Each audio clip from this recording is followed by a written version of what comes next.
Ustozga hurmat mana bunday bo'ladi. Eskidan ustoz otadan ulug' degan so'zga hech kim xilof qilmas. Ruhlarni tarbiyalaydigan solihlar oldida odob saqlanardi.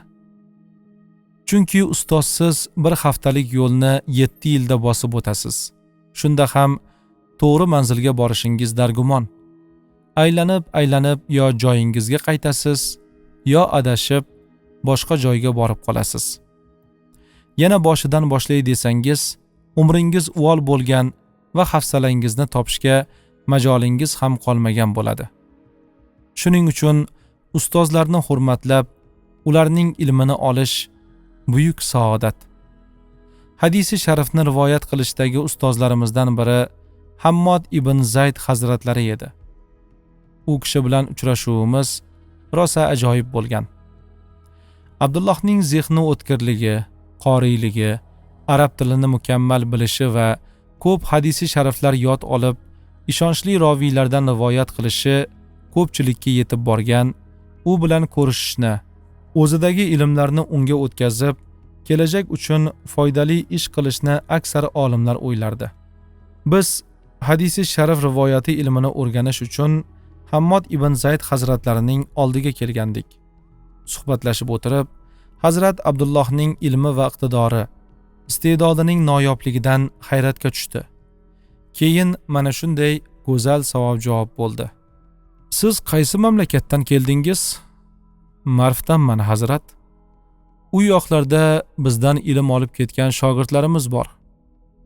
Joylashib o'tirib olay, chunki u tarafdagi Hanafiy mazhabidagi yetuk olimlarni taniyman. Tabarruk zamindan ekansiz. Xalitdan Marf dunyo shaharlari orasida Shohi Jahon deb nom olgan. U yerda Abdulloh ibn Muborak ismli yosh olim, jangchi, yetuk tojir yetishib chiqqani haqida eshitdim. Siz u yigitni taniysizmi? Ha, taniyman. Xo'sh, aytingchi, hozir Abdulloh ibn Muborak nima ish qilyapti? Abdullohmi?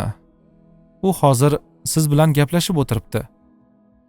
Bu gapni eshitgan Hammod ibn Zayd hazratlari o'rnidan turib, u bilan qaytadan quchoqlashib ko'rishdi. Hol ahvol so'rashdi. Hayajonlanganini yashirmasdan sevinganini oshkor qildi. Mana oradan yillar o'tsa-da, o'rtadagi iliq munosabat hali ham o'rnida. Ustozga hurmatimiz esa oshgan bo'lsa oshganki, aslo kamaymagan. Orada tijoriy safarimizdan qaytib ustozning oldiga kelganimizda ibrat bo'larli bir ish bo'ldi. Hadisi sharifdagi ustozimiz Hazrat Hammod ibn Zaydning shogirdlari ko'p edi. Bu safar avvalgidan ham ko'proq talaba yig'ilgan ekan. Bizni ko'rib ustozimiz xushnud qarshi oldi. Darsga xalaqit qilmaslik uchun ortiqcha harakat qilmay tezda o'tirdik. Birozdan so'ng ustozimiz tolibiy ilmlarga yuzlanib shunday dedi. Oralaringizda kimda savol yoki qiziqtirgan biror ilm bo'lsa so'rasin. Ustoz, deya o'rnidan turdi bir talaba. Bizda boshqa bir iltimos bor edi. Bugun imkoni bo'lsa, Abdulloh ibn Muborak janoblari hadisi sharif aytsa. Tabiiyki bunga Abdulloh qarshilik qildi. Ustozga va talabalarga qarab o'z fikrini bayon etdi. Biz hargiz buyuklarimizning oldida gapirmaymiz. Bunday odobsizlik qilmadik. Bizni beodoblikka majburlamangizlar. Baribir ular oyoq tirab turib oldi. Ustoz ham rivoyat qilishga undadi va ruxsat berdi. U rivoyat qila boshladi. Abdulloh ustozi Hammod ibn Zayd hazratlaridan deya ko'p rivoyat qildi. Ammo faqat ustozimiz rivoyat qilgan hadisi shariflarni aytdi. Boshqa kishidan gapirmadi. Hamma jim bo'lib qoldi. Ustozimiz uni qattiq duo qildi.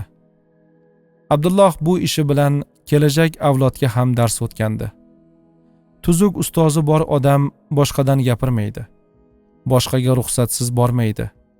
Ustozidan boshqa kishidan to ijozat bo'lmaguncha ilm olmaydi. Buyuklar oldida gapirmaydi. So'zlasa go'zal so'zlaydi, ulardan so'zlaydi. Ha, Abdulloh ana shunday latif odob axloq sohibi edi.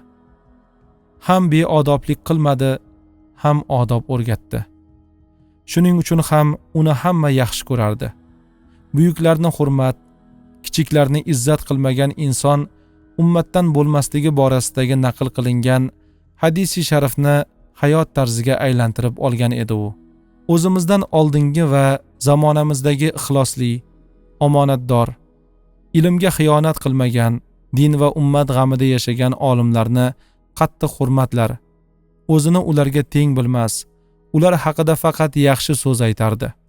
Kichiklarimizni yaxshi ko'rar, ularga otadan mehribon edi. Ilm ahlining haqiqiy homiylaridan biri, ta'bir joiz bo'lsa, eng kattalaridan edi.